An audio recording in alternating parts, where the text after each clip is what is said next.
할렐루야, 성령 충만한 하루 되시기를 바랍니다. 기도의 마스터 4주차 오늘 마지막 시간이네요. 20번째 시간, 하나님의 말씀으로 드리는 기도입니다. 시편 19편 8절 말씀인데, 여호와의 교훈은 정직하여 마음을 기쁘게 하고 여호와의 계명은 순결하여 눈을 밝게 하시도다. 자, 하나님의 말씀으로 드리는 기도, 우리의 기도의 소스, 우리의 기도의 재료. 여러분, 우리가 하는 기도의 내용은 어디에서 주로 오십니까? 이게 무슨 말이냐면, 우리 기도의 내용들이 있을 거 아니에요. 기도의 제목도 마찬가지고, 기도의 어떤 표현들, 어휘들, 이 모든 것은 사실 우리의 생각에서 오죠. 우리의 마음에서 오거나 아니면 우리의 삶의 경험으로부터 그 기도의 내용들이 아마 올 거예요. 그리고 신앙생활, 믿음생활을 오래 하면 그 기도의 표현이나 어떤 용어들이 조금 더 다듬어지겠죠. 그리고 조금 더 교회 용어로 많이 또 이렇게 바뀌어지기도 하겠지만, 어찌됐든 기도의 대부분의 어떤 재료라고 할까, 내용이라고 하는 것은 우리의 생각이나 우리의 마음으로부터 출발을 되게 할 겁니다. 그런데 그것이 아니라 하나님의 말씀으로부터 출발하는 그런 기도, 바로 그 내용이에요. 하나님의 말씀을 근거로, 하나님의 말씀을 재료로, 하나님의 말씀을 통해서 드리는 그런 기도, 이것은 가장 어떻게 보면 효과적이고 가장 힘 있는 파워풀한 그런 기도의 내용이 될 것이다. 바로 그런 내용이죠. 본문을 보죠. 하나님은 전략적이고 구체적으로 기도하는데 도움이 될 수 있는 강력한 자료들을 제공해 주신다. 우리 심장이 하나님의 심장 소리에 맞추어 고동치고 있음을 확실히 아는데 도움이 될 자료들을 주신다. 그 중에 가장 중요하고 종합적인 원리는 이미 주신 말씀을 이용해 하나님께 기도하는 것이다. 좀 이 번역의 문제일지 아니면 원래 의미가 조금 복잡해 보이지만 주된 내용은 그겁니다. 하나님의 말씀을 토대로 우리가 기도할 수 있는가? 하나님의 말씀을 근거로, 그리고 하나님의 말씀을 사용해서 기도하는 것, 그것이 가장 올바른 기도고 가장 힘 있는 기도가 될 것이다 라는 거예요. 자, 그 다음 페이지 보면 성경에서 영감을 받은 말과 생각으로 기도할 때 우리는 수백 년, 수천 년, 심지어 영원으로까지 곧장 거슬러 올라가는 근본적 진리의 닻을 내린 기도를 드릴 수 있다. 참 멋진 표현이죠. 이런 진리의 닻을 내린 기도는 일관되며 변덕스럽지 않다라는 거예요. 일관성이 있고 변덕스럽지 않다. 여러분, 우리의 감정은 얼마나 수시로 변합니까? 그런 감정에 입각해서 그저 솔직하게 하나님 앞에 독백하듯이 토로하듯이 하는 그런 기도도 있지만, 우리의 기도의 내용이, 그 근거가 하나님의 말씀의 근거에서 그 기도가 이루어진다면 굉장히 힘이 있고 아주 근사한, 그리고 올바른 그런 기도가 되지 않을까라는 거예요. 자, 팀 켈러 목사님의 그 책 기도에서 이런 글을 쓰셨어요. 기도를 하려면 먼저 성경을 펴고 그 간구를 들으실 분에 관해 배워야 한다. 성경을 읽으며 깨달을 때 어떻게 기도해야 할지 알게 된다. 새삼스러운 일은 아니다.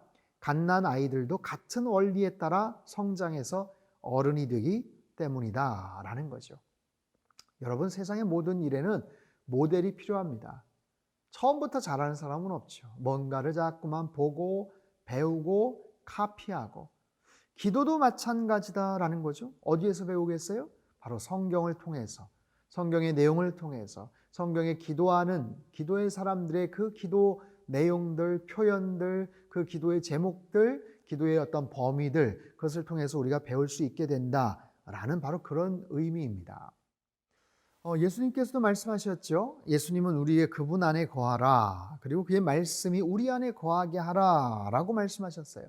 우리가 그분 안에 거하는 것, 또 그분의 말씀이 우리 안에 거하는 것, 우리 안에 거하게 하는 것, 그러면 무엇이든지 원하는 대로 구하라 그리하면 이루리라 라는 말씀이 이루어질 수 있는 그런 조건이 형성될 것이다 라는 거예요.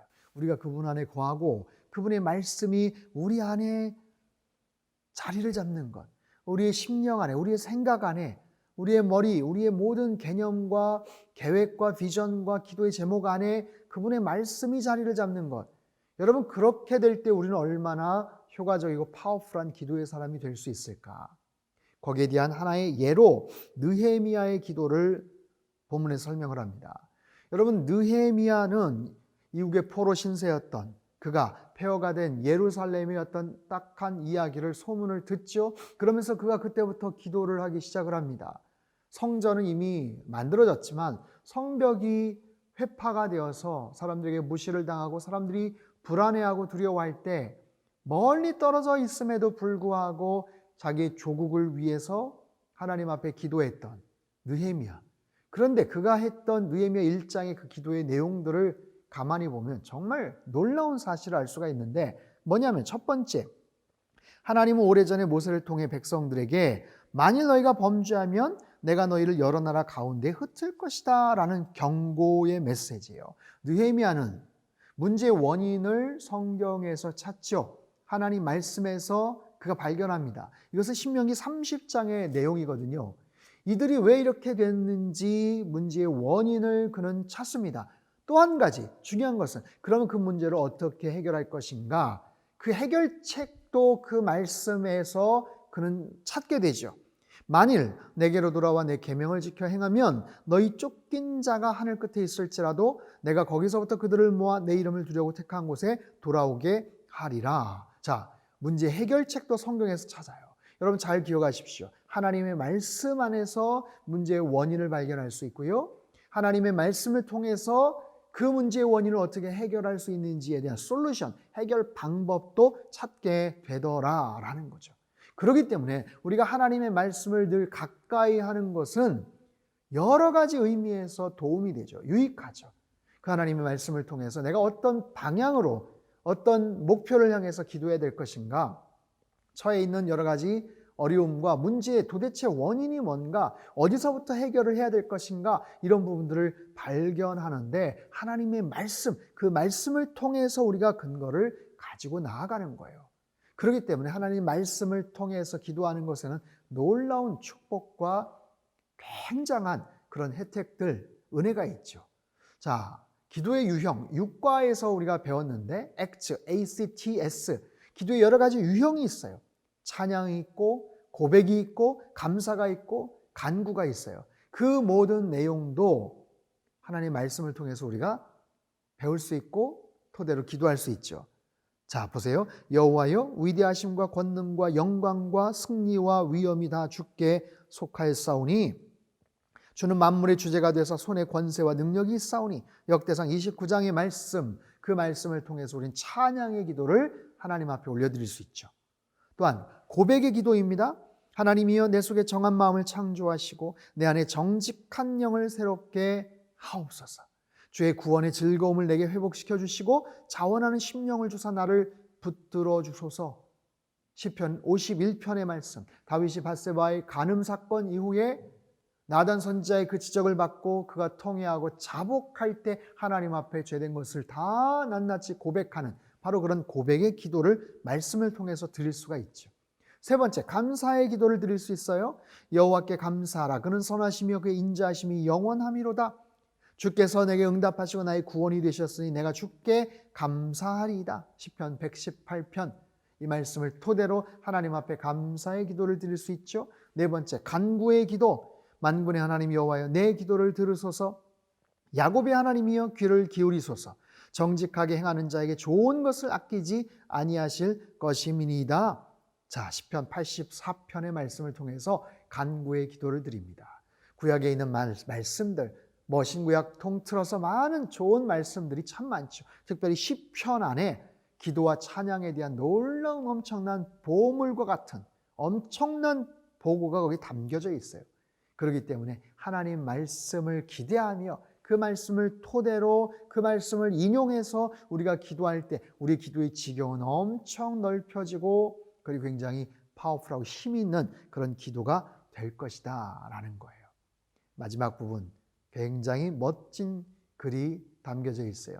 자, 볼게요. 성경책은 기도의 골방에 들어갈 때 함께 가져가는 친구일 뿐 아니라 우리에게 영감을 주는 자원의 보고이자 믿을 수 있는 약속의 금광맥이고 창고다.